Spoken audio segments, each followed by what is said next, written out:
Principaux titres de cette édition, un nouveau préavis de grève de 5 jours à partir du 4 janvier 2022 est déposé par les enseignants signataires du 15 octobre 2016.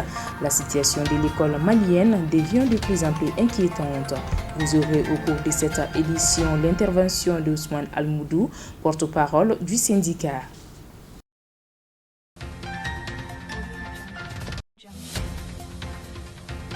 La force Barkhane quitte Tombouctou. En effet, les militaires français ont cédé ce mardi 14 décembre 2021 leur base à l'armée malienne, 8 ans après son arrivée au Mali. Les détails dans ce journal.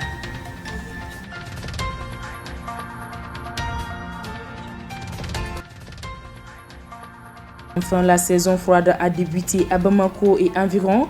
Ainsi, quelles sont les prévisions météorologiques pour les jours et les mois à venir? Quelles précautions devrons-nous prendre au cours de cette nouvelle saison?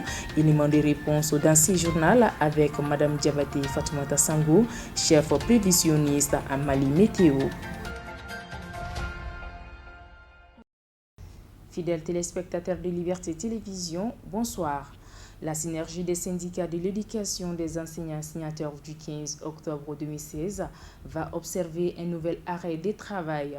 L'information a été donnée ce jeudi 17 décembre 2021 par le porte-parole du syndicat, Ousmane Almoudou.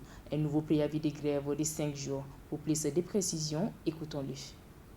Le dépôt d'un nouveau préavis de grève de 5 jours sur la table du ministre du Travail et de la Fonction publique fait suite à l'échec des négociations avec la partie gouvernementale.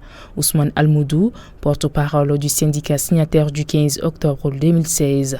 Le gouvernement est toujours dans cette stratégie de surplace, notamment surtout dans les propositions des primes et des indemnités qui ne répondent pas à la demande de l'application de la loi. Et les syndicats de l'éducation, nous avons retiré notre position qui est l'application de la loi qui passe forcément par l'élaboration d'une nouvelle grille pour les personnels enseignants. Dès lors que les deux positions ne sont pas conciliables, les conciliateurs ont estimé bon de mettre fin aux négociations tout en demandant des concessions auprès des syndicats. Si vous vous rappelez, à la rentrée scolaire, nous avons pris un certain nombre de mesures qui consistaient au refus de la prise des classes de double division, de double vocation, notamment des heures supplémentaires des écoles à écu. Les conciliateurs nous ont supplié pour nous demander de suspendre ces mesures-là en attendant qu'ils puissent rencontrer le gouvernement. Malheureusement, il n'y a pas de suite, donc c'est ce qui nous a amené tout ça pour aller à ce mouvement de grève que nous allons commencer le 4 janvier, plaise à Dieu. Pour le porte-parole, les enseignants n'ont qu'une seule revendication qui est l'application de l'article 39 relative à leur salaire. Effectivement, le lundi 13, nous avons déposé un préavis sur la table du gouvernement, notamment des ministres du Travail et de la Fonction publique. Et ce préavis fait suite quand même aux conclusions que nous avons tirées des assemblées générales que nous avons tenues le 25 novembre 2021. Comme vous le savez, à la suite du mouvement que nous avions engagé, il était arrivé à un moment de la lutte, nous avons estimé bon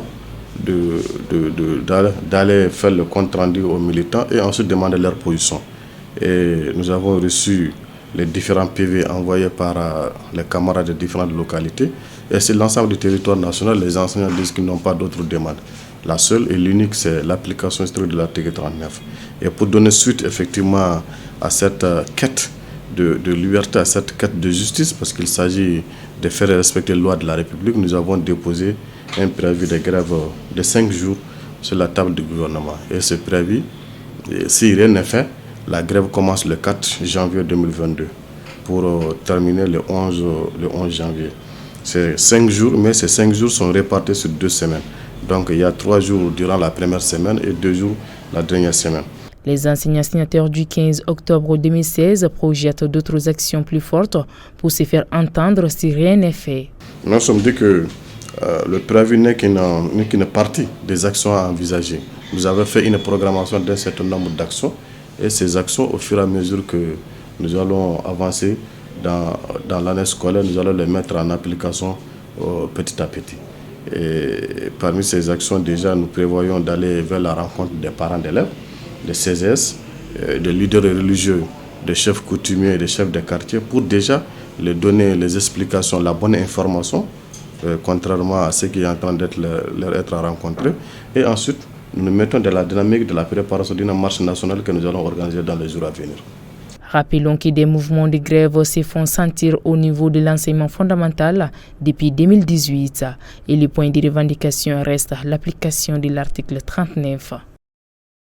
Parlons sécurité à présent. Après Kidal et Tessalit est venu le tour de Tombouctou où l'armée française a plié bagage ce mardi 14 décembre 2021. En effet, au camp de l'opération Barkhane dans la ville de Tombouctou, le drapeau malien a été hissé à sa place du drapeau français. Mardi 14 décembre, la force française Barkhane a quitté officiellement la base de Tombouctou après Kidal et Tessalit dans le cadre de la réorganisation en cours du dispositif militaire français au Sahel. Ainsi, après 8 ans dans la cité des Askia, le drapeau français a été ramené et le drapeau malien hissé à sa place sur la base, devant un petit comité de soldats français, maliens, d'autorités locales et onusiennes. Ce retrait ne marque toutefois pas le départ définitif de la France dans la bande sahélo-saharienne. Elle reste engagée dans la lutte contre les groupes armés terroristes, aux côtés des forces sahéliennes, en étroite coordination avec ses alliés européens et américains qui participent à la force Barkhane, où lui apporte un soutien précieux, assure l'état-major.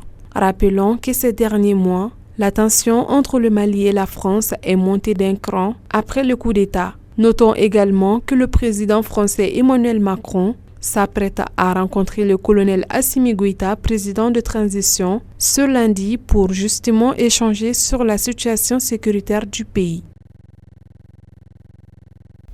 Et enfin, après plusieurs cas d'inondation enregistrés cette année qui ont engendré des dégâts matériels et humains et la saison des pluies a pris fin, et nous voilà en saison froide. Dans le but d'éclairer la lanterne de nos téléspectateurs, notre équipe de reportage est allée à la rencontre de Mme Diabaté Fatoumata Sango, chef service prévision météorologique, qui nous explique que la saison froide va se maintenir jusqu'en fin janvier et qu'elle sera marquée par des poussières. Les détails. Nous sommes au mois de novembre et on constate déjà un changement de climat sur l'ensemble du territoire. En effet, le Mali possède 3 saisons, dont la saison sèche, pluvieuse et froide.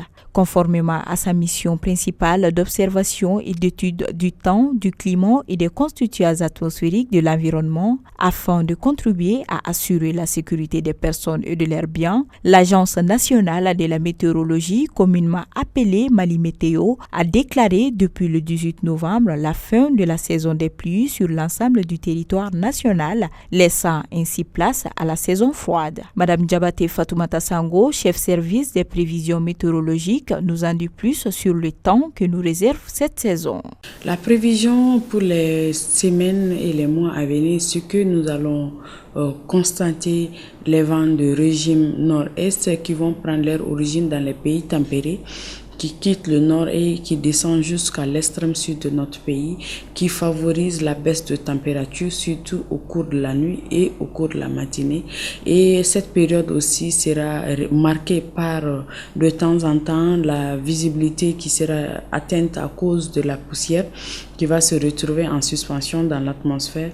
Et aussi au cours de la journée, actuellement dans les semaines à venir, il fera chaud quand même pendant la journée dans la majeure partie du pays, surtout de la région de Mopti vers le sud.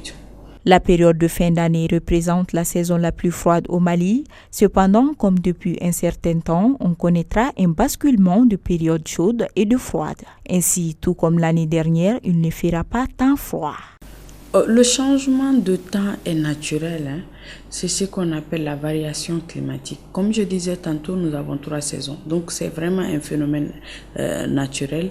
Mais pour le mois de décembre, ce qui va un peu bouleverser cette variation climatique, c'est vraiment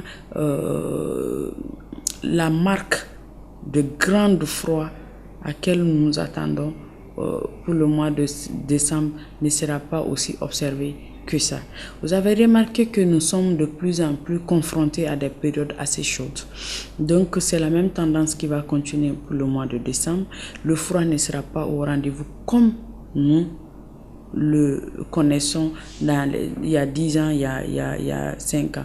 Donc c'est un mois de décembre proche à celle de l'année passée et qui sera un peu chaud que l'année passée. La saison froide ici, c'est le mois de novembre, décembre et janvier. À partir de fin janvier déjà, nous prévoyons l'installation de la saison chaude, petit à petit, jusqu'au mois de février, mars. Donc la saison chaude va carrément s'installer au niveau de notre pays. Le changement de temps est un phénomène naturel. Cependant, quelles sont les zones concernées par le froid? Le froid dans l'ensemble du pays est constaté, mais de façon différente. Nous avons des températures plus basses vers le nord, dans les régions de Kidal, Tombouctou, Gao et Taoudéni. Et dans la partie nord de celle de Mopti aussi. Même dans les régions du sud, le froid est constaté, mais à des degrés différents.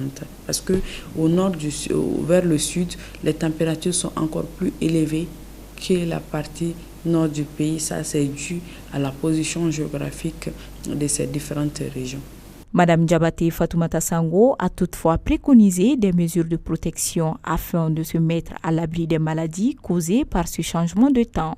Le conseil que nous avons à donner à toute la population malienne, c'est d'abord de s'adapter, en portant des habits adéquats et en protégeant les enfants et les vieilles personnes. Parce que ce qui est remarqué, c'est la baisse de température au cours de la nuit. Donc, le petit soir, de vraiment bien habiller les enfants, de les protéger et au cours de la journée, de leur donner souvent de l'eau. Parce que la journée, nous avons une sensation de chaleur qui est présente. Et aussi de les protéger contre la poussière, parce que la poussière sera présente pendant ces 3 mois à venir. Donc, et de protéger les gens qui sont sensibles aux poussières et aux microparticules qui sont dans l'atmosphère. En tout cas, ce qui est sûr, les maladies climato-sensibles seront au rendez-vous, comme le rhume, les toux, pour des gens qui sont assez sensibles à ces particules, de prendre des précautions pour sauver leur vie et leur bien. Notons que le phénomène du réchauffement climatique a un fort impact sur la saison froide au Mali, car nous ressentons de moins en moins de fraîcheur. Ce changement du climat qui débute en novembre et prend fin en janvier peut entraîner, selon les médecins, des risques de maladies comme le rhume, l'angine, la grippe, la pneumonie et bien d'autres. Ainsi prend donc fait ce journal d'information. Merci de nous avoir suivis et bonne suite des programmes sur la Liberté Télévision.